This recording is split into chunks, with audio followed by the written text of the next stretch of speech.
Papi, ¿quién es el anticristo?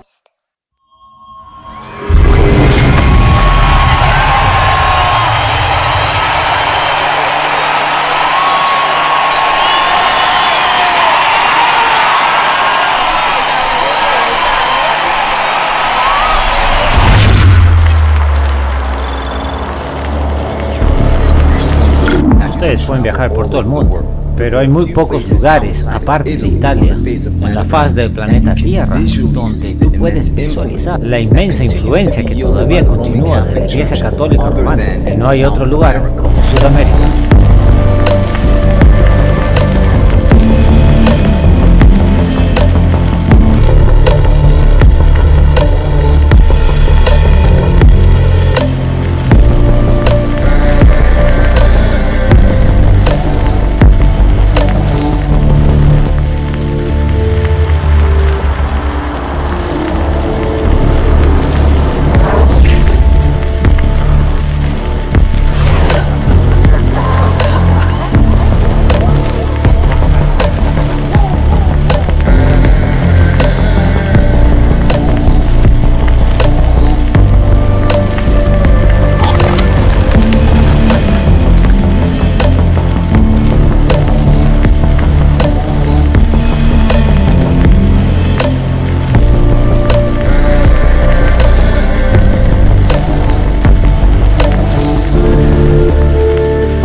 Ustedes pueden viajar por todo el mundo, pero hay muy pocos lugares, aparte de Italia, en la faz del planeta Tierra, donde tú puedes visualizar la inmensa influencia que todavía continúa de la Iglesia Católica Romana. Y no hay otro lugar como Sudamérica, donde algunos de los capítulos más oscuros de la Iglesia Católica fueron escritos en la historia. Y fue escrito con sangre, porque en algunos lugares como en Lima, Perú, donde en este momento me encuentro, en el año 1570 la Inquisición peruana se estableció y la función primordial de la Inquisición peruana fue perseguir criminales, aquellos que se les denominaba herejes por el Papa. En 9 de 10 casos, los herejes eran simplemente protestantes creyentes de la Biblia. Era en estos lugares donde las iglesias católicas romanas no eran simplemente lugares de adoración, eran lugares de tortura de las formas más demoníacas de persecución que la humanidad nunca antes había visto.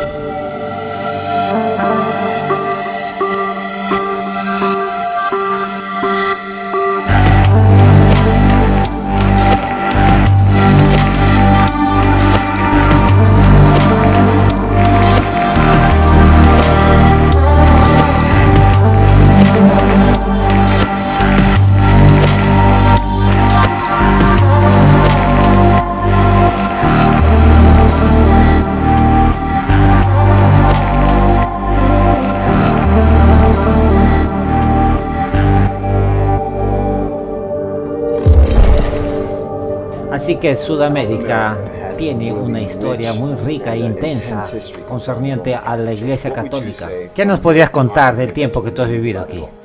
Habiendo crecido aquí, he visto mucha influencia de España, muchas cosas que ellos trajeron a Sudamérica. Así es. Habiendo crecido en Latinoamérica, yo he visto mucha influencia española. Los principales centros de España eran Lima, Perú y también Colombia.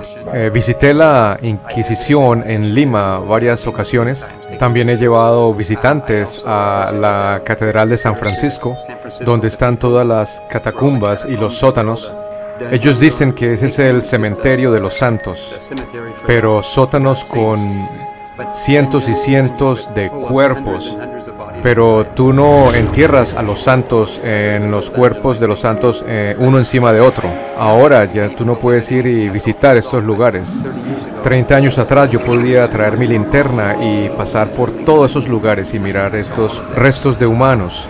Es interesante que cuando ellos hacen esos tours acerca de la Inquisición, ellos le dicen a los turistas que esto era para los criminales. Yo interrumpí a la señora que estaba dando el tour y le dije, perdón, la Inquisición no tenía que ver con criminales. Esto era acerca de persuasión religiosa. Si usted era un indígena, un inca o era un judío, entonces usted estaba condenado por la Inquisición y ser quemado en la estaca, torturado hasta que usted se renunciaba y se convertía en un católico. Y yo le decía a la señora, ¿por qué tiene que decir que son criminales? Criminales son los que roban, son los que matan. Ella dijo, bueno, eso es verdad, eso no es acerca de esto. ¿Y por qué entonces lo dice? Porque ellos me dijeron que dijera eso. Pero usted le está diciendo a ellos mentiras. En ese momento me dirigí a los otros turistas y les dije, señoras y señores, la Inquisición española no tenía nada que ver con actividad criminal. Los criminales eran llevados a las cortes civiles. Esto era solamente para torturar y matar gente que se negaba a aceptar los principios de la Iglesia Católica. Yo le dije a ella, por favor, diga la verdad en el futuro, pero lo más probable es que ella pierda su trabajo. Esto nos demuestra una vez más que si la Iglesia tiene la oportunidad de perseguir, ellos lo harán.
En el libro del Apocalipsis, Dios mismo identifica la existencia del sistema de la Iglesia Católica Romana y su naturaleza, comenzando en Apocalipsis capítulo 13, verso 1. La Biblia nos dice, me paré sobre la arena del mar y vi subir del mar una bestia que tenía 7 cabezas y 10 cuernos, y en sus cuernos 10 diademas, y sobre sus cabezas un nombre blasfemo. Ahora, una bestia en las profecías bíblicas es el símbolo de un reino. Esta información se presenta claramente en el libro de Daniel, capítulo 7, versos 2 y 3. La Biblia nos dice allí, Daniel dijo, miraba yo en mi visión de noche, y he aquí que los 4 vientos del cielo combatían en el gran mar, y 4 bestias grandes diferentes la una de la otra subían del mar. Luego en el verso 17 del mismo capítulo la Biblia dice, estas 4 grandes bestias son 4 reyes que se levantarán en la tierra. Luego en el verso 23 la Biblia declara, la 4ª bestia será un 4º reino en la tierra. Así que una bestia en profecía bíblica es simplemente un reino. En un lenguaje más contemporáneo sería un poder político. Interesantemente, en el capítulo 7 hay 4 reinos proféticos identificados como bestias que se muestran delante de nosotros. La primera es un león, que proféticamente simboliza el reino de Babilonia. La segunda es un oso, que simbólicamente representa el reino de los medos y persas. La tercera es un leopardo, que simboliza el reino de Grecia. Y la cuarta, una temerosa y terrible bestia con dientes de hierro, que proféticamente representa el símbolo del reino de Roma. Y lo que es particularmente interesante acerca de esta bestia profética, la cual es un reino, es un poder político, en Apocalipsis 13, en el verso 1, es que la Biblia dice que sobre las cabezas de esta bestia se señala claramente el carácter de esta bestia con nombre de blasfemia. Mis amigos, blasfemia no es una terminología secular que se le atribuye a una nación o reino o un poder civil. Blasfemia es un término eclesiástico. Es un nombre que se le atribuye a un poder con autoridad religiosa. Una vez más, esto nos ayuda a darnos cuenta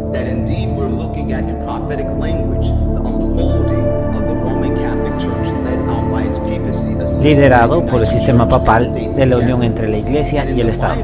Y en la Biblia, la palabra blasfemia es definida como dos cosas. Número 1, en el libro de Marcos, capítulo 2, verso 7, la blasfemia es definida como la habilidad de un hombre de poder perdonar a otro hombre sus pecados.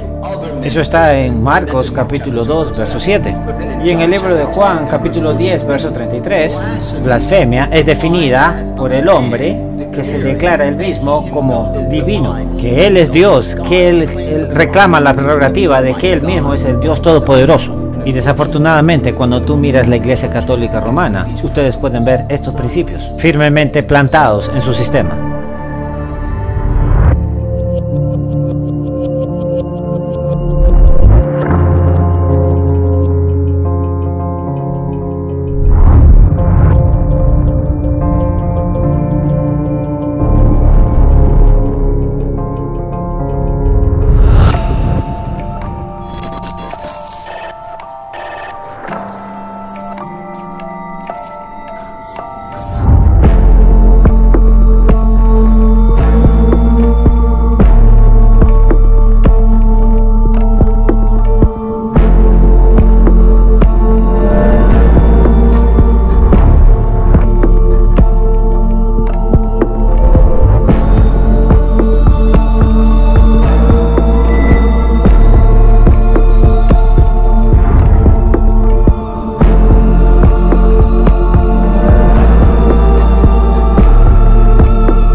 Pero esto es mucho más profundo de lo que parece, porque en Apocalipsis capítulo 13, moviéndonos ya al verso 2, mientras Dios continúa revelando el poder y el trabajo del papado en el mundo, Él identifica este sistema como una bestia, que es una amalgamación de las otras 4 bestias que nosotros vimos anteriormente en el libro de Daniel capítulo 7, porque se nos dice en el Apocalipsis capítulo 13, verso 2, y la bestia que vi era semejante a un leopardo, y sus pies como de oso, y su boca como boca de león.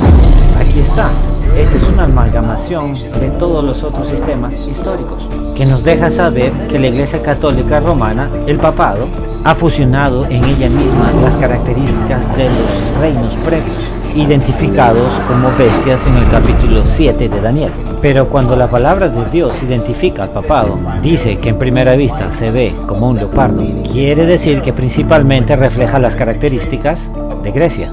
Y en el libro de Hechos, capítulo 17, verso 21, una de las más principales características que se nos menciona en la Biblia, nos dice que todos los atenienses y extranjeros que estaban allí, que iban a pasar su tiempo allí y era nada más para decir o escuchar algo nuevo. Los griegos eran conocidos mundialmente por su filosofía, inclusive hasta hoy mismo. Y es interesante notar que los más importantes teólogos que fueron responsables de la construcción teológica de las creencias de la Iglesia Católica Romana fueron estudiantes de Aristóteles y Platón. Estamos hablando de Tomás Aquinas y el arzobispo Hippo. Pero hay algo más que realmente nos llama la atención de lo que la Biblia tiene que decir acerca del leopardo, que es importantísimo para nuestro entendimiento sobre la naturaleza del papado. Porque en el libro de Jeremías capítulo 13 verso 23, la Biblia nos dice: ¿mudará el etíope su piel y el leopardo sus manchas? ¿Así también podréis vosotros hacer bien estando habituados a hacer mal? Es imposible para los seres humanos cambiar su naturaleza, así como es imposible para un etiopiano cambiar su pigmentación. Simplemente no va a suceder. De la misma manera, así como es imposible para el leopardo cambiar sus manchas en su piel, y Dios dice que el papado, primeramente proféticamente, se parece a un leopardo. Lo que simplemente Dios está tratando de decirnos a nosotros es que Roma nunca va a cambiar. Pero ¿es eso verdad? ¿Es verdad que Roma nunca va a cambiar? Porque en estos últimos años hemos visto una multitud de pólizas que han salido del papado concerniente a su posición religiosa, que nos da la apariencia de que Roma ha cambiado, o por lo menos da la apariencia. En el año 1530, Felipe Melanchthon, uno de los más notables campeones de la Reforma Protestante, fue responsable por presentar un documento que muy luego fue conocido como la Confesión de Osborne. En esta confesión histórica, él resaltó dos posiciones prominentes de los protestantes que causaron una tremenda molestia al Papa, a tal extremo que no solo denunció a los protestantes como herejes, sino que también empezó una guerra de exterminación contra la existencia de los protestantes en este planeta. Aquí vemos algunas de las cosas que Felipe Melanchthon mencionó. Los adversarios, refiriéndose al papado, condenan la doctrina enseñada en el artículo 4, en el 5, en el 6 y en el 20 de nuestra confesión, que los creyentes obtienen la remisión de sus pecados a través de Cristo y solo por la fe, sin ningún mérito propio. Y rechaza insolentemente estos dos principios. Primero, negamos que el hombre pueda obtener la remisión de sus pecados por su propio mérito. Y en segundo lugar, que tenemos, enseñamos y confesamos que nadie se reconcilia con Dios ni obtiene la remisión de sus pecados, sino solo mediante la fe en Cristo. Fue entonces a través de la enseñanza de estos dos principios que la furia y la ira del papado fue dirigida hacia todos los protestantes, porque a través de estas doctrinas el falso fundamento de la Iglesia Católica fue desmantelado. Por ejemplo, las enseñanzas de que los creyentes obtienen la remisión de sus pecados a través de Cristo y solo por fe, sin ningún mérito propio, expuso el engaño de la venta de las indulgencias para la salvación de las almas, que era un medio que utilizaban los cleros para poder enriquecerse ellos mismos a costa de las masas de los pobres. Y segundo, expuso la naturaleza del sacramento de las penitencias, que de acuerdo a la teología católica es el acto mediante el cura de la iglesia declara a la persona absuelta de sus pecados. Pero inclusive después de que el cura pronuncia que el pecador penitente ha sido perdonado, de acuerdo a la enciclopedia católica, aún queda un endeudamiento con la justicia divina que debe ser cancelado, y por lo tanto el sacerdote instruirá al confesor para que realice algún tipo de penitencia, en lo que usualmente se instruye al confesor para que diga oraciones o realice algunos actos, como por ejemplo visitas a algunas iglesias o recorriendo algunas estaciones llamadas sagradas dentro de la iglesia, haciendo penitencias en muchos casos, ayunos, etc. Y la penitencia prescrita depende de la naturaleza del pecado. Y el tipo de penitencia que va a recibir este confeso va a depender completamente de lo que decida el sacerdote. Muchas de estas obras se pueden hacer el mismo día, pero en otros casos, para que el pecador pueda tener su deuda cancelada con Dios, se les requiere que los penitentes hagan un tipo de obras en un tiempo mucho más prolongado. Esto es claramente un sistema basado completamente en los méritos personales, en las obras del hombre. Y al usar las doctrinas de la Biblia para confrontar estas prácticas de la Iglesia Católica Apostólica Romana, los protestantes estaban confrontando directamente la autoridad de la Iglesia Católica y la autoridad que tenía sobre los hombres. Esto fue básicamente lo que causó la división entre los protestantes y el papado, que aparentemente parecía irreparable hasta no hace muy poco. En el año 1999, en el mes de octubre, en el día 31, en el aniversario de la Reforma Protestante, en Alemania, en la ciudad de Augsburg, la Federación Mundial Luterana y la Iglesia Católica firmaron un documento de común acuerdo respecto a la doctrina de la justificación de los pecados. Y en este mismo documento, la Iglesia Católica, juntamente con la Iglesia Luterana, acordaron: juntos confesamos, por gracia solo en la fe, en el trabajo salvador de Cristo, y no por causa de cualquier mérito de nuestra parte, que somos aceptados por Dios y recibimos el Espíritu Santo, quien renueva nuestros corazones, preparándonos y llamándonos a hacer buenas obras. Esta declaración de fe representa el cambio más radical en la teología de la Iglesia Católica, que nunca antes se había visto desde su misma creación. Basado en este documento firmado, este cambio es tan radical que aparentemente católicos y protestantes ahora creen en lo mismo. Tanto así que ahora muchos líderes protestantes se han subido a los púlpitos de sus iglesias y han declarado a los miembros de sus iglesias que la protesta del protestantismo está oficialmente terminada. No hay más protesta. tenemos que admitir que, hablando superficialmente, que el papado ha evolucionado a una especie totalmente nueva, ¿verdad? Pareciera que Roma ha cambiado. Parece que estaríamos hablando de otro sistema. Pero la única razón por la cual tú puedes llegar a esa conclusión es que no has tomado en consideración un aspecto muy importante de la descripción de este sistema apóstata que el Señor nos presenta a nosotros en el libro de Apocalipsis, capítulo 13, verso 2. Sí, Dios primeramente identifica al papado como un leopardo, pero también identifica este sistema como uno que posee la boca de un león.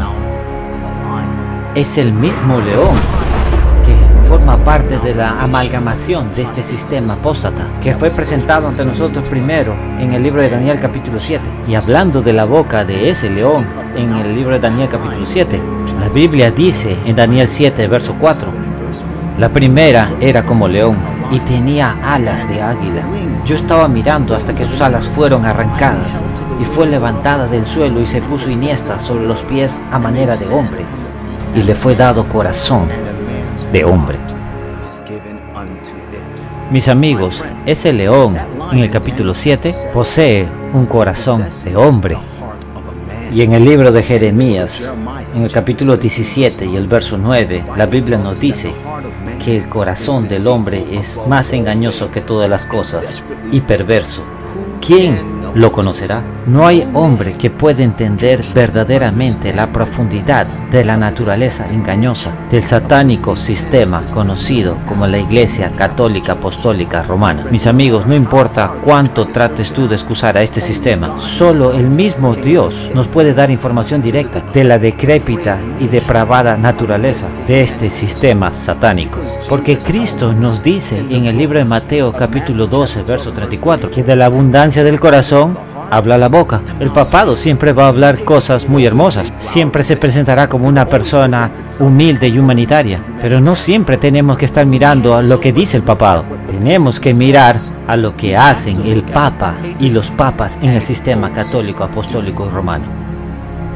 En noviembre 21 del 2016, 7 años después de la firma de la declaración de la doctrina de la justificación por los católicos y protestantes, el Washington Post reportó lo siguiente: el Papa Francisco da a todos los sacerdotes permiso para perdonar el grave pecado del aborto. Antes del año de misericordia, el aborto era un tipo de pecado considerado como un crimen que requería una autoridad mayor a la del sacerdote para poder absolver este pecado. Una mujer ahora podía confesar sus pecados a un cardenal en vez de a un sacerdote común. Pero este domingo, un poco antes de la publicación de este artículo, el Papa Francisco anunció que cualquier sacerdote católico puede otorgar perdón a una mujer que haya tenido un aborto. Esto es sin tema de dudas en la Biblia conocido como acto de blasfemia, porque en el libro de Marcos capítulo 2 verso 7 la Biblia declara: ¿por qué habla este así? Blasfemia, dice. ¿Quién puede perdonar pecados sino solo Dios? Por sí mismo, este acto de blasfemia es suficiente para desenmascarar la verdadera naturaleza del papado. Pero hay mucho más. En junio 11 del 2017, el noticiero DAP publicó un artículo titulado "El Papa a los sacerdotes de Nigeria: ustedes serán despedidos si no obedecen". Este artículo empieza con una declaración del Papa Francisco dándole un ultimátum a los sacerdotes nigerianos, diciéndoles: ustedes van a perder su trabajo si no me obedecen a mí y a su cardenal, y demandó de que cada sacerdote perteneciente a su diócesis escribiera y pidiera perdón y claramente manifieste obediencia total al Papa y que acepten al cardenal escogido por Roma, y si en un mes serán suspendidos inmediatamente de sus labores de celebración de los sacramentos, lo que representa que perderán su trabajo y perderán su oficina, el Papa declaró.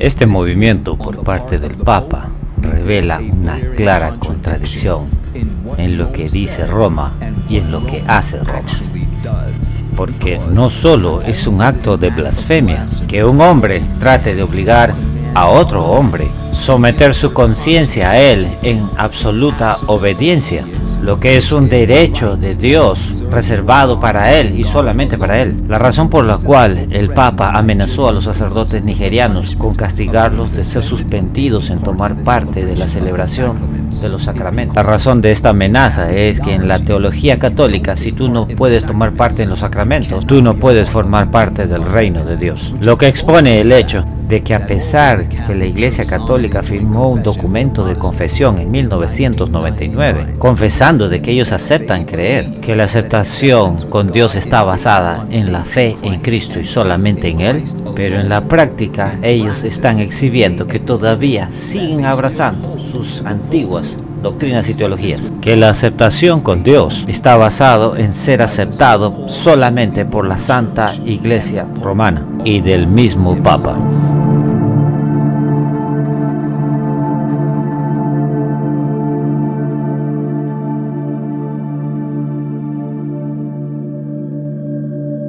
Esta es una experiencia que mi padre me contó de primera mano. Mi papá estaba terminando la escuela de teología. Antes la Universidad de Andros se llamaba el Instituto Misionero Emmanuel. Él estaba terminando los estudios de teología y un inspector de construcción del gobierno se le acercó y le dijo: acabo de regresar de la Basílica Nacional, y me dijo, no sé qué decir. Lo que vi allá, tengo que decírselo a alguien, tengo que contarlo con alguien. Justamente vengo de allí en este momento. Mi padre le dijo, dígame a mí. Como yo soy inspector, yo fui a verificar si el edificio estaba listo para ser abierto. El edificio tomó 40 años para construirlo. Yo fui para inspeccionar a ver si era seguro para ser abierto al público.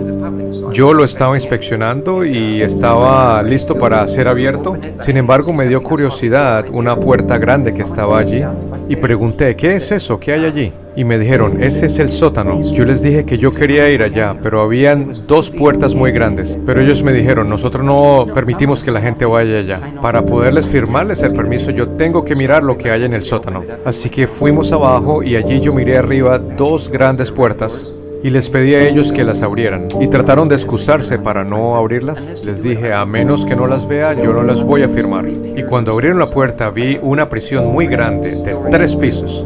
Y él se sorprendió y dijo, ¿en una catedral moderna? ¿Con celdas para prisioneros en el sótano? ¿Por qué razón una catedral tendría que tener celdas para prisioneros? El sacerdote me preguntó, ¿eres católico? Yo dije, no. Y él dijo, bueno, entonces ese no es su problema. Y el sacerdote le dije, usted solo inspeccione si este edificio es seguro o no. Un par de días después, mi papá habló con su primo, que era un constructor, y estaba haciendo una entrega de cemento en la basílica.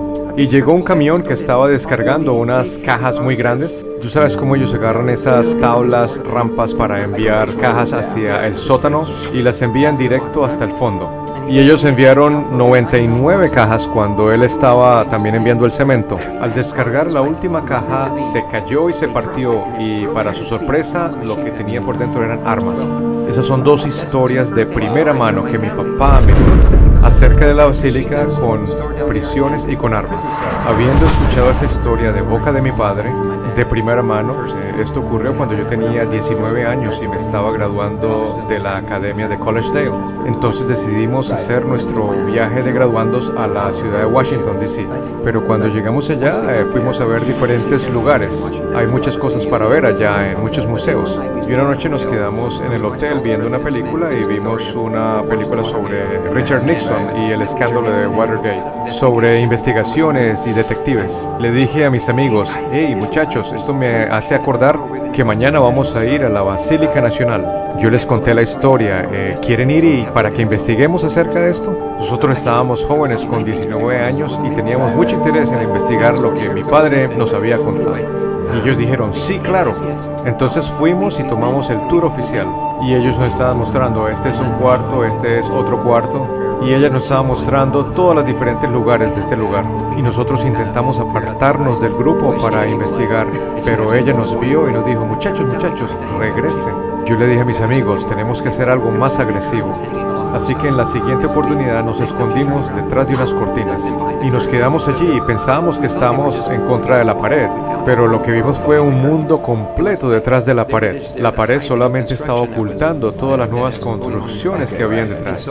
Así que fuimos empezamos a investigar y encontramos muchas cosas, computadores, encontramos un baño que no tenía ventanas, solamente un hueco, y nosotros tiramos una piedra solo para ver qué tan profundo era.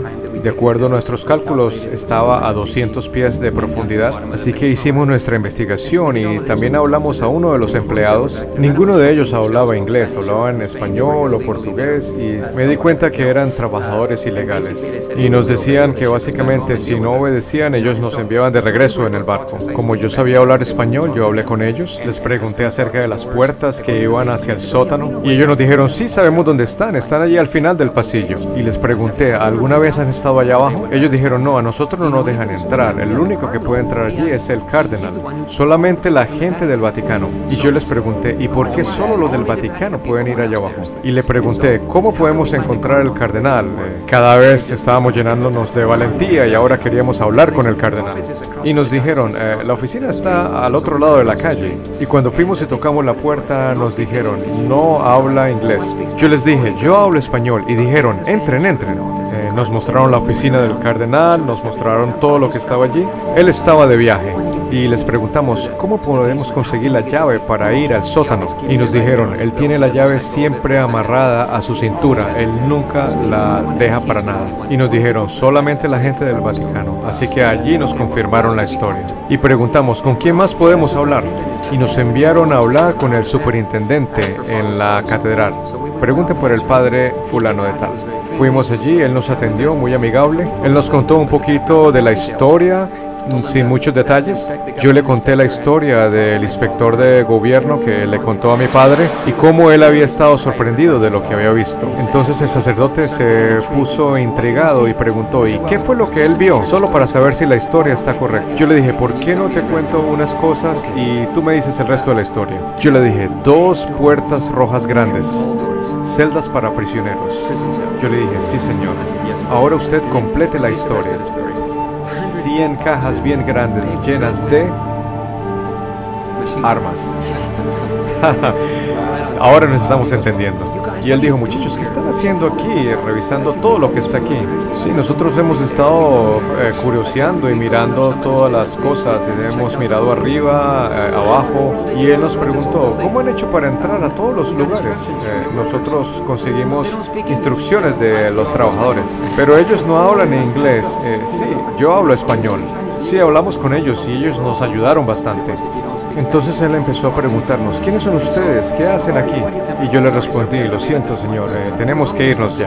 Nosotros éramos unos jóvenes, pero esto confirma lo que mi padre me había contado. Y este señor nos ayudó a confirmar nuevamente la información que teníamos.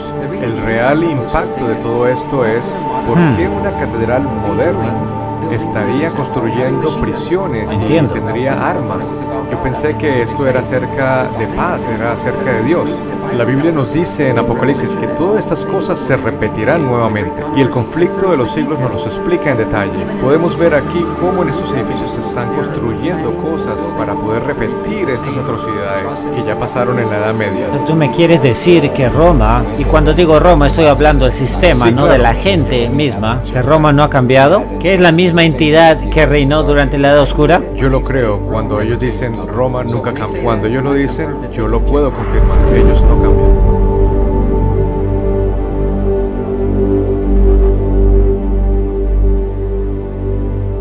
Es exactamente como les dije. Ustedes no pueden escuchar lo que el papado y el papa dicen. Ustedes tienen que observar y observar muy de cerca lo que el papado y sus papas hacen.